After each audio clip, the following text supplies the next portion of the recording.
अच्छा, ये दो तरह के कूलेंट्स मिलते हैं, बल्कि काफ़ी तरह के कूलेंट्स मिलते हैं, लेकिन अमूमन हमारे मार्केट में ये प्री मिक्स्ड, ये जो आपको नज़र आ रहा है ना, ये प्री मिक्स्ड होता है। और दूसरा आपको मिलता है 50-50। अच्छा, इसका क्या मतलब होता है? लोग पूछते हैं कि क्या हमें पानी के साथ मिक्स करके रेडिएटर में वो कूलेंट डालना चाहिए या सिर्फ हमें कूलेंट ही डालना चाहिए? तो ये डिपेंड करता है कि आपने कूलेंट कौन सा लिया। अभी जिस तरह ये मेरे पास सुजुकी का है और यहाँ पे लिखा हुआ है प्री मिक्स्ड, इसका मतलब ये है कि भाई इसमें ऑलरेडी जो चीज़ें हैं ना वो मिक्स्ड है। पानी जो डिस्टिल्ड वाटर होता है वो मिक्स्ड है, तो हमें इसको पानी के साथ रेडिएटर में डालने की कोई ज़रूरत नहीं है।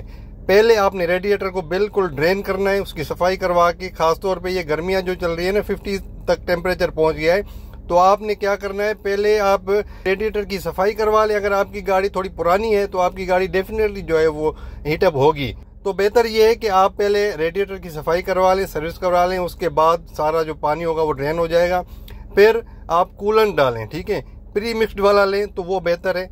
लेकिन अगर आप 50-50 लेते हैं तो उसमें आपको क्या करना होगा कि 50% आपको पानी डालना होगा, डिस्टिल्ड वाटर, और 50% जो है वो कूलेंट डालना होगा, ठीक है। अगर आप ये प्री मिक्स्ड वाला लेते हैं तो आपको पानी डालने की कोई ज़रूरत नहीं है। ये आपके इंजन की लाइफ के लिए बेहतरीन चीज़ है।